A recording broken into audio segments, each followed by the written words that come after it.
bi an bɛ alamisadonna Octobre kalo tile 28 an balima aw bisimila Maliactu ka don kibaru kɛnɛ kan. Bi kibaru min b'an bolo ka da kulo kan o de ye bankiw ale ni station tigiw olu ka grève min bɛ sen na a yirala k'a fɔ ko bɛɛ lajɛlen ma don ni grève in na. Kibaru min sera ma olu y'a yɛrɛ k'a fɔ kunu arabado Octobre kalo tile 27 Mali kɔnɔ Sinabef o hakɛ ɲini jɛkulu ka bolofara olu ye baarabila dɔ daminɛ ni o bɛ tali kɛ kɛrɛnkɛrɛnnenya la Mali bankiw ale ni a waribon suguya wɛrɛw ale ni taji feere soba minnu bɛ an fɛ yan nɔ ni o ye Total ni Shell ni Orix ye ani Pemi Mali. Nin baarabila in kɔni kɔnɔna la a yirala k'a fɔ Banque de développement du Mali ale ni BICIM ni o ye Banque internationale pour le commerce et l'industrie au Mali ale ni BOA ni o ye Bank of Africa ye ale ni station Totalu ko olu ma sɔn ka u sen don nin baarabila in na. K'aw ladɔnniya k'a fɔ ko Mali bankiw bɛɛ lajɛlen kɔni ye u sen don nin baarabila in na fo ni banki damadɔ ninnu. Banki minnu taara nin baarabila in na tantɔ ko hali service minimum o kɔni kun tɛ nin yɔrɔ kofɔlen ninnu na ko fo ni a kɛla guichet automatique ye ko olu kɔni kun bɛ ka baara kɛ o yɛrɛ aran fɛnɛ kun tɛ ka se ka sɔrɔ jama bolo. Station ninnu kɔni olu bɛɛ lajɛlen fɛnɛ kun datugulen don Orix ale ni Shell. K'aw ladɔnniya k'a fɔ ko nin grève in a kuntagala bɛ taa tile 3 la a daminɛla kunu arabado a bɛna kuncɛ sini jumadon Octobre kalo tile 29. Kibara wɛrɛ b'an bolo ka da kulo kan o de ye Niono bingalikɛ wale min bɛ ka ta ka ɲɛsin dugudenw ma Mali finitigiw olu ye siganamɔgɔ 14 minɛ ndo la. Kibara min sera ma olu kɔni y'a yɛrɛ k'a fɔ ko ni waati laban ninnu na ko jatigɛ wale tabaw olu kɔni ka dansago wale kɔni cayalen don Niono kɔnɔna la kosɛbɛ ko u ye maa caman faga ka maa caman ka sɛnɛkɛlenw ka olu jeni ko dugulamɔgɔ bɛɛ lajɛlen kɔni nisirilen dɔw ka da u kunna. O hukumu kɔnɔna la tɛnɛn tɛmɛlen Mali finitigiw olu kɔni ye lakana wale dɔw kɔni daminɛ ni finitigi dɔw kɔni kun bɛ pankuruw kɔnɔna la dɔw kɔni fɛnɛ kun bɛ mobiliw kɔnɔ dugumalaw la ni ka se ka Niono ale ni a kɛrɛfɛ duguw ka olu bɛɛ lajɛlen kɔni lakana ka u kisi jatigɛ wale taba ninnu olu tɔɔrɔyaw ma.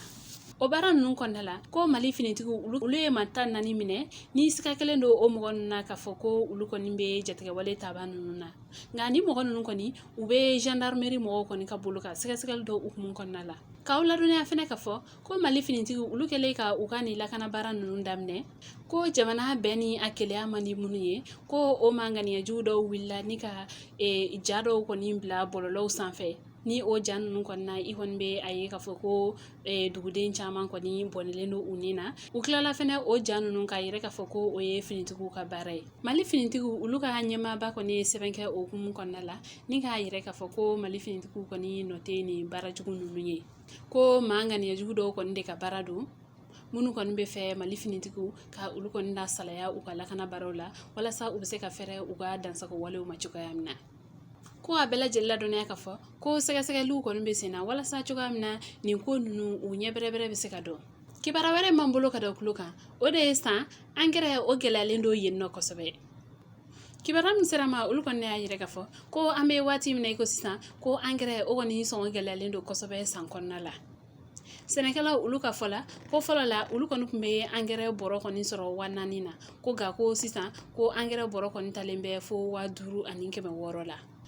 Engrais gɛlɛyalen min kɔni filɛ nin ye o la nin ye feerelikɛlaw olu ye a yɛrɛ k'a fɔ ko engrais yɛrɛ tɛ ka ye ɲɛ la tuguni ko o de nana ni a sɔngɔ gɛlɛyalen nin cogoya la. O sababu la sɛnɛkɛlaw olu yɛrɛ kɔni fɛnɛ jɔrɔlen don kosɛbɛ u ka sɛnɛkɛfɛnw na ko sabula ni a ko tora nin ɲɛma tan olu tɛna engrais ɲɛnama sɔrɔ ka kɛ u ka sɛnɛfɛnw na ni o dun fɛnɛ kɛra sɛnɛfɛnw olu tɛna se ka bɔ u yɛrɛ la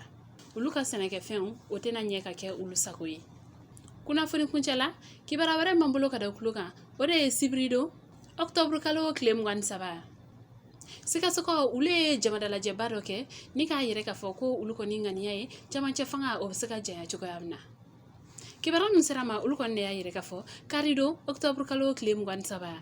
Sikasso kɔnɔna la yen politiki jɛkulu ale ni fasodon jɛkulu ni jɛkulu caman suguya wɛrɛ olu farala ɲɔgɔn kan ni ka u bolo di ɲɔgɔn ma ka yɛrɛ k'a fɔ ko u kɔni bɛna dɛmɛ kɛ walasa cogoya min na camancɛ fanga o kɔni kuntagala bɛ se ka janya. Nin baara in kɔnɔna la Kalifa Sanogo ni o ye Sikasso maire ye o kɔni y'a yɛrɛ k'a fɔ ko haminanko minnu bɛ olu la sisan nɔ ko o kɔni ye Mali jamana kɔnɔna la ko hali bi lakana dɛsɛlen don ka sabati ko n'i y'a ta k'a lajɛ ko hali bi mɔgɔw ka foro olu bɛ ka jeni mɔgɔw kɛlen bɛ ka u sigiyɔrɔ bila wa kalanso caman de bɛ yen nɔ olu datugulen don mɔgɔw ka bagan olu bɛ ka sonya cogoya min na bin bɛ ka kɛ mɔgɔw yɛrɛ kan o cogoya la fɛnɛ ni ka u bɔnɛ u ni na wa kɛnɛyaso olu datugulen don Mali fan caman ko n'i y'a ta k'a lajɛ ko k'a fɔ ko kalafili o bɛ kɛ nin waati ninnu kɔnɔna la sisan ko o kɔni tɛ olu fɛla ko ye ko sabula ko n'a ma ɲɛ ko kalafili bɛ kɛ fo lakana ka se ka sabati Mali fan bɛɛ walasa cogoya min na bɛɛ lajɛlen bɛ se ka kalafili i ni ka mɔgɔ ye ko nin ko in dun filɛ cogoya min na nin ye tan ko hali bi bingalikɛwale olu bɛ senna Mali fan bɛɛ kɔnɔna la ko ni a yɛrɛla k'a fɔ ko kalafili wɛrɛ kana kɛ nin cogoya in na ko a kɔni tɛna kɛ fɛn lawasalen ye nin ɲɔgɔnyenba in kɛnɛ kan yɛrɛwolo debout sur les remparts olu ka ɲɛma Adama Ben Jara o yɛrɛ fɛnɛ tun bɛ kɛnɛ kan yen nɔ o y'a yɛrɛ k'a fɔ ko olu kɔni bɛ se ka duwawu de kɛ nin jamacɛ fanga ye ko hali bi Ala ka Mali ko lasumaya ko lakana ka se ka sabati walasa cogoya min na kalafili o kɔni bɛ kɛ nimisi wasa kɔnɔna la